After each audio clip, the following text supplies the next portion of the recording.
ان تجتنبوا كبائر ما تنهون عنه نكفر عنكم سيئاتكم وندخلكم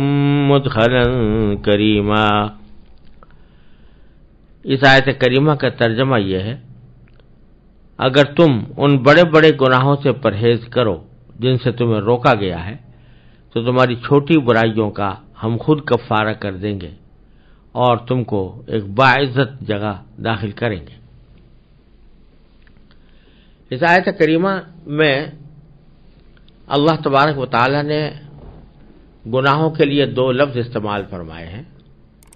ایک کبائر اور ایک سیئات۔ کبائر کے معنی ہے بڑے بڑے گناہ اور سیئات کے معنی ہے برائیاں، مطلق برائیاں۔ اور سیاق کلام سے یہ بات معلوم ہو رہی ہے کہ کبائر سے مراد ہیں کبیرہ گناہ اور سیئات سے مراد ہے صغیرہ گناہ، جن کو کہا جاتا ہے چھوٹے چھوٹے گناہ۔ اور اصول اللہ تبارک و تعالی نے یہ بیان فرمایا کہ اگر تم بڑے بڑے گناہوں سے پرہیز کرنے کا اہتمام کر لو، یعنی بڑے گناہوں سے اپنے آپ کو بچا لو، تو جو چھوٹے چھوٹے سیئات ہیں، برے کام ہیں، وہ ہم خود بخود کفارہ کرتے رہیں گے اور تمہیں اس کی وجہ سے جہنم میں جانا نہیں پڑے گا، بلکہ جنت کے اندر تمہارا داخلہ ہو جائے گا۔ یہ مفہوم ہے آیت کریمہ کا۔ اب سوال یہاں پر یہ پیدا ہوتا ہے کہ بڑے بڑے گناہ سے کیا مراد ہے، یا کبائر سے کیا مراد ہے، اور صغیرہ گناہ سے کون سے ہوتے ہیں؟ تو عام طور سے جس بات کو قرآن و سنت کی روشنی میں زیادہ مستند سمجھا گیا ہے وہ یہ ہے کہ ہر وہ گناہ جس کے اوپر قرآن و حدیث میں کوئی وعید آئی ہو کہ اگر یہ نہیں چھوڑو گے تو فلاں تو نقصان تمہیں اٹھاؤ گے، آخرت میں تمہارا نقصان ہوگا، یا دنیا ہی کے اندر کوئی وعید سنا دی گئی ہو کہ دنیا کے اندر انسان کو نقصان پہنچے گا، حدیث میں کوئی ایسی وعید آ گئی ہو، تو ہر وہ گناہ جس کے اوپر کوئی وعید ہو، یا دنیا کی یا آخرت کی یا دونوں کی، اس کو کبیرہ کہتے ہیں۔ مثال کے طور پر رشوت لینا ہے، جھوٹ بولنا ہے، چغلی کرنا ہے، دوسرے پر جھوٹا الزام لگانا ہے، غیبت کرنا ہے، اور ماں باپ کی نافرمانی کرنا ہے، یہ سب بڑے بڑے گناہ ہیں اور ان کو کبائر میں شامل قرار دیا گیا ہے۔ خود نبی کریم سرور دو عالم صلی اللہ علیہ وسلم سے بھی متعدد گناہوں کے بارے میں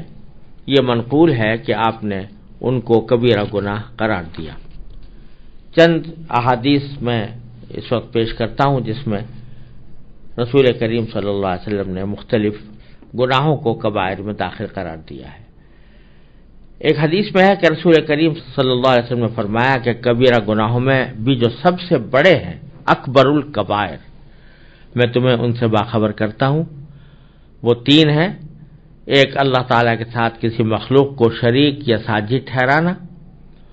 دوسرا ماں باپ کی نافرمانی کرنا، اور تیسرا جھوٹی گواہی دینا یا جھوٹ بولنا۔ ان کو اکبر الکبائر کہا گیا، یعنی کبیرہ گناہوں میں سب سے بڑے گناہ یہ ہے۔ ایک حدیث میں ہے، بخاری اور مسلم کی حدیث میں ہے کہ رسول کریم صلی اللہ علیہ وسلم سے کسی نے دریافت کیا کہ سب سے بڑا گناہ کیا ہے، تو فرمایا کہ تم اللہ تعالیٰ کے ساتھ کسی کو شریک ٹھہراؤ حالانکہ اس نے تمہیں پیدا کیا ہے، یہ سب سے بڑا گناہ ہے۔ پھر پوچھا کہ اس کے بعد کون سا گناہ سب سے بڑا ہے، تو فرمایا کہ تم اپنے بچے کو اس خطرے سے مار ڈالو کہ تمہارے کھانے میں شریک ہوگا، تمہیں اس کو کھلانا پڑے گا۔ سوال کرنے والوں نے پھر پوچھا کہ اس کے بعد کون سا گناہ سب سے بڑا ہے، فرمایا کہ اپنے پڑوسی کی بیوی کے ساتھ بدکاری کرنا۔ بدکاری خود ہی بڑا جرم ہے، اور پڑوسی کے اہل و عیال کی حفاظت بھی چونکہ اپنے اہل و عیال کی طرح انسان کے ذمہ لازم ہے، اس لیے یہ جرم دو گنا ہو گیا۔ ایک حدیث میں ہے کہ رسول اللہ صلی اللہ علیہ وسلم نے فرمایا کہ یہ بات کبیرہ گناہوں میں سے ہے کہ کوئی شخص اپنے ماں باپ کو گالیاں دے۔ صحابہ کرام نے عرض کیا کہ کہ یا رسول اللہ یہ کیسے ہو سکتا ہے کہ کوئی شخص اپنے ہی ماں باپ گالی دینے لگے؟ فرمایا کہ ہاں، جو شخص کسی دوسرے شخص کے ماں باپ کو گالی دیتا ہے اس کے نتیجے میں وہ اس کے ماں باپ کو گالی دیتا ہے تو یہ بھی ایسا ہی ہے جیسا کہ اس نے خود اپنے ماں باپ کو گالیاں دی ہوں، کیونکہ یہی ان گالیوں کا سبب بنا۔ اور اسی طرح صحیح بخاری کی ایک روایت میں رسول کریم صلی اللہ علیہ وسلم نے کبیرہ گناہوں کی جو فہرست بیان فرمائی ہے اس میں شرک، قتل ناحق یعنی کسی کو ناحق قتل کرنا، یتیم کا مال ناجائز طور پر کھا لینا، سود کی آمدنی کھانا، اور میدان جہاد سے بھاگنے اور پاک دامن عورتوں پر تہمت لگانے کی حرکت کا ارتکاب کرنا، اور ماں باپ کی نافرمانی کرنا، اور بیت اللہ کی بے حرمتی کرنا، یہ سب کبیرہ گناہ ہیں جن کو رسول کریم صلی اللہ علیہ وسلم نے کبیرہ قرار دیا۔ ایک اور حدیث میں ارشاد ہے کہ سب سے بڑا کبیرہ گناہ یہ ہے کہ انسان اپنے مسلمان بھائی پر ایسے عیب لگائے جس سے اس کی آبرو ریزی ہوتی ہو، اس کو رسوا کرنے کے لیے کوئی ایسا عیب لگائے کہ لوگوں کے اندر اس کی رسوائی ہو۔ اسی طرح ایک حدیث میں ہے کہ جس شخص نے بغیر کسی شرعی عذر کے 2 نمازوں کو ایک وقت میں جمع کر لیا تو وہ کبیرہ گناہ کا مرتکب ہوا۔ اور یہ بھی کہہ دیا اللہ تبارک و تعالیٰ نے دوسری جگہ کہ اللہ تعالیٰ کی رحمت سے مایوس نہ ہونا، یا عبادی الذین اسرفوا علی انفسہم لا تقنطوا من رحمت اللہ۔ اس کا مطلب یہ ہے کہ خواہ کیسے ہی بڑے سے بڑے گناہ ہو گئے ہوں، انسان کو اللہ تعالیٰ کی رحمت بھروسہ کر کے توبہ ضرور کر لینی چاہیے، توبہ ضرور کر لینی چاہیے۔ توبہ کر لے تو اس سے اس گناہ کے اثرات ختم ہو جاتے ہیں اور اللہ تبارک و تعالیٰ کے فضل و کرم سے پھر آئندہ بھی بچنے کی توفیق ہوتی ہے۔ تو جب توبہ کر لی تو کبیرہ گناہ معاف ہو گیا۔ کبیرہ گناہ کسی اور چیز سے معاف نہیں ہوتا سوائے اللہ تبارک و تعالیٰ سے اس گناہ کی توبہ کرنے میں، اور دوسرے آئندہ اس عزم میں کہ میں آئندہ اس گناہ کے پاس نہیں جاؤں گا، اور پھر آئندہ اپنے طرز عمل میں اس بات کا لحاظ رکھنا کہ میں اس گناہ کے پاس نہ جاؤں، یہ سچی توبہ کی علامت ہے، اور اسی کو توبۃ النصوح بھی کا فرمایا گیا ہے۔ تو آیت کریمہ کا مطلب یہ ہوا کہ اگر کوئی شخص کبیرہ گناہوں سے اپنے آپ کو بچانے کا اہتمام کر لے، اور اس کا مطلب یہ کہ یا تو کبھی کرے ہی نہیں،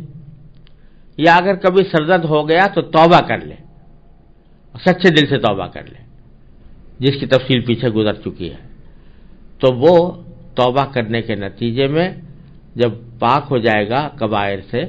تو اب جو چھوٹے چھوٹے گناہ ہوتے ہیں جن کو صغیرہ گناہ کہا جاتا ہے، وہ اللہ تبارک و تعالیٰ فرماتے ہیں کہ میں خود معاف کر دوں گا، ان کا کفارہ کر دوں گا۔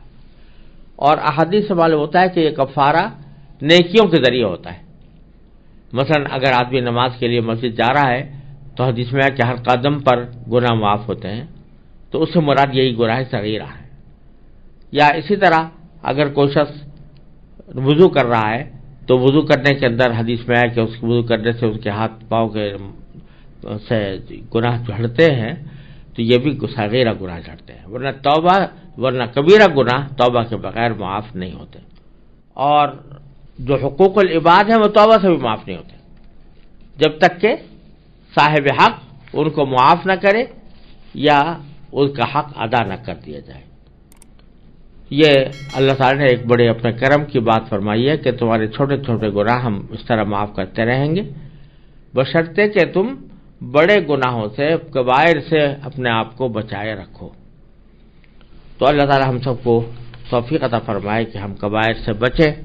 اور صغائر سے بھی بچیں۔ یہ نہ سمجھنا چاہیے کہ چھوٹے گناہ ہونے کا مطلب یہ ہے کہ آدمی اس سے بے فکر ہو جائے۔ چھوٹا گناہ بھی گناہ ہی ہے، اور جس طرح کبیرہ گناہ پر سزا ملنے کی توقع ہے اسی طریقے سے صغیرہ گناہ پر بھی سزا ہے، لیکن یہ اور بات ہے کہ اللہ تعالیٰ اپنے فضل و کرم سے نیک کاموں کے ذریعے اس کا کفارہ کروا دے، اور بعض اوقات خود بندہ معاف مانگ لیتا ہے تو اللہ تعالیٰ اس کو بھی معاف کر دیتے ہیں، اور اگر بندے نے اپنی معافی نہیں مانگی تو اس صورت میں اس کے